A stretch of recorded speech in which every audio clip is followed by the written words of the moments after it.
Okay guys, so time for the moment of truth.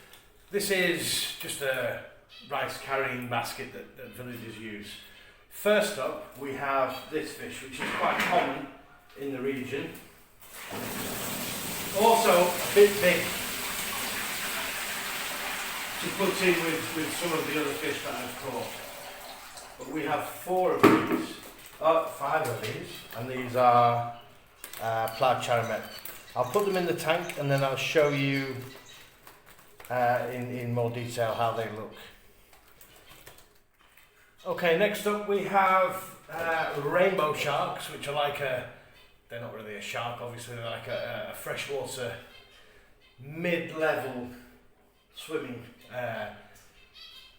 kind of catfish. There's also a karasin here. It looks like a glass cat, but it's got two spines, one of which banged me straight in the finger, and I can't really identify it, so we'll keep that and grow it on and see if we can ID it. So here we go with these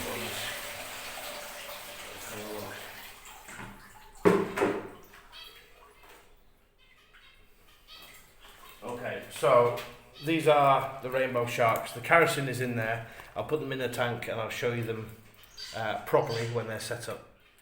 Okay, next up are a fish I find a lot here, and I've got some more that are grown on. They get to about 3 inches, about this size. The golden barb. They originate from the Red River Basin in southern China. I've caught them in northern Laos. I've caught them on the border with Myanmar, but I don't think they will be this far down the river system in any natural way. They're suspiciously more golden, more reminiscent of a Schubert's barb than the Chinese golden barb. But the wild river there is absolutely swarming with them. So I'll empty these out, and then again, when they're in their tank, I'll show you them properly. But these are real small juveniles. Definitely wild and all in good condition because they have the red fins. So I'll throw them in and then I'll show you once they're tanked up. Another fish that we caught that I really needed actually is a Siamese algae eater. I was hoping to catch more, but I want these for the female Smaragdina tank because as you can see there's a lot of algae in here, and this fish will completely clear the algae on its own within 2 days. So I'm going to pop him in there with the Smaragdina that we caught in a location very nearby. This is the fish I'm really unsure about. It's some kind of karasin, and it has 2 really sharp spikes at the front. Totally see-through body. So if anybody knows what this is, please leave a comment below. But as for the other fish, I've released them all. I use spot lamps on these tanks so that we get plenty of shadows in the water for the fish to hide while they're settling in. These are the rainbow sharks, some of the golden barbs. Let me see if I can focus properly. Yeah, so these are the golden barbs. Oh, these are 2 Pangasius, but they were captive bred obviously because they're albinos. These are the rainbow sharks. Fascinating little fish. I used to catch them in Surin province a lot. Along with bumblebee cats. I've not seen any bumblebee cats in this area.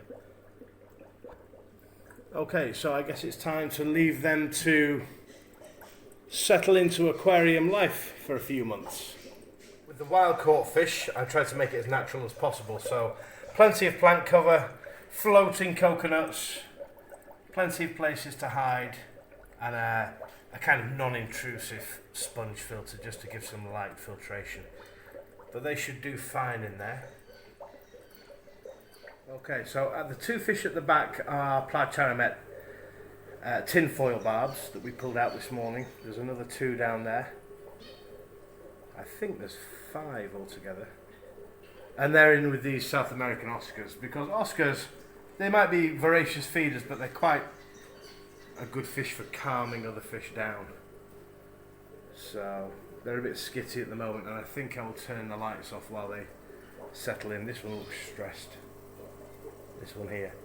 You can tell when they're not stressed because all their fins will go back to bright red. This one's starting with the red fins coming back. So I think if we leave the lights off, they will settle down quite well.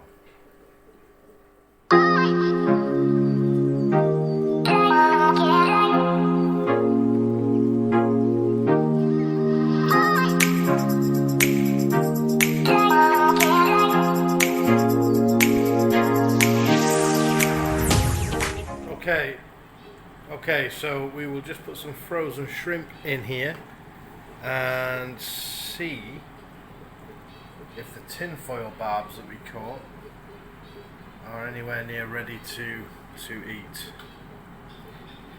In goes the food.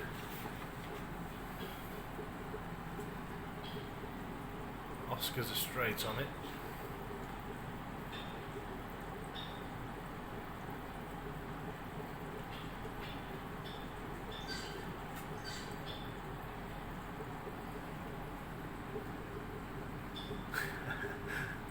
Walking catfish.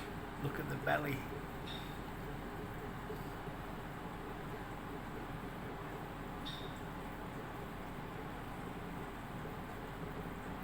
These fish are well established, so the barbs will be a little bit out of place at the moment, but they'll settle in. Still a bit scared to get in amongst the Oscars and take food.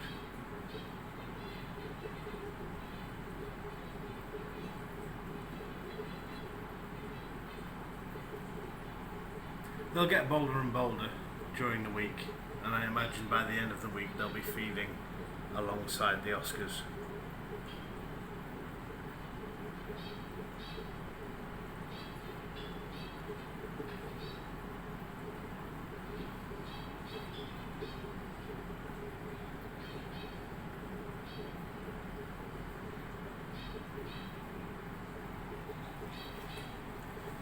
I've kept the lighting subdued today just to help them settle in and reduce stress.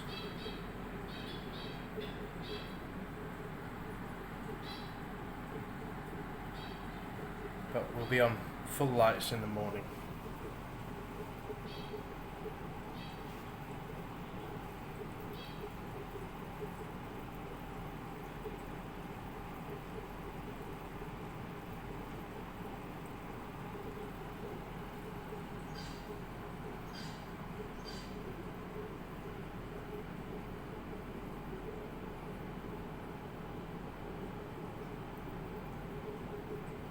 Again, Oscars, like Plex, get huge, so unless you're gonna keep them for life, please don't buy them, and please don't release them in the local river system.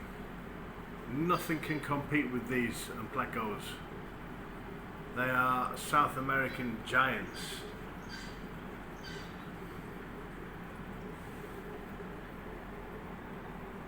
Look at the belly on this fish. That's an Asian walking catfish, commonly known as pladuk. Again, wild caught in this area, but it's a captive bred mutation, is this colour, that originates on the, or in the farms, in the catfish farms, where they farm this fish for food.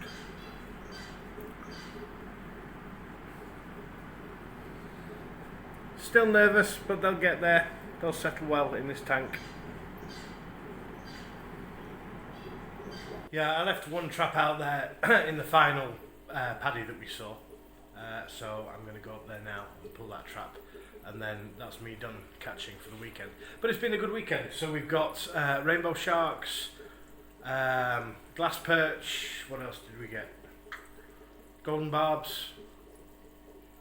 Sucking loaches or Siamese algae eaters. Yeah, so I'm pleased. It's been a good weekend. I didn't trap betta, and we don't trap fighting fish. You actually have to go and pull them out of the water because they won't usually enter traps. You actually find the bubble nest and then scoop the fish out basically with like a rice basket. So I didn't expect to catch any. But I'll go and find this last trap and then we'll see if we caught anything. I'm just out to pull the last trap, and again found another fantastic area for fish.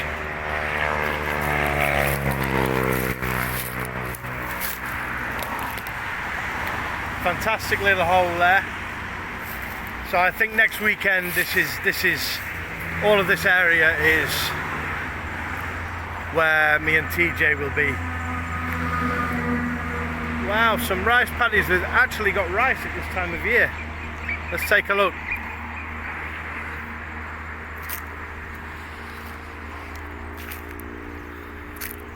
Well, this is great for this time of year.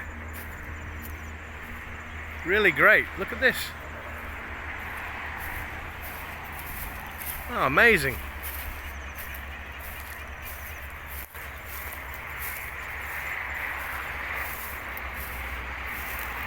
Wow. Beautiful, huh? This is how the northeast used to look before all the sugar cane and the cassava. Beautiful. Okay, I don't know which stalk these are. Let's get out and see. They're massive.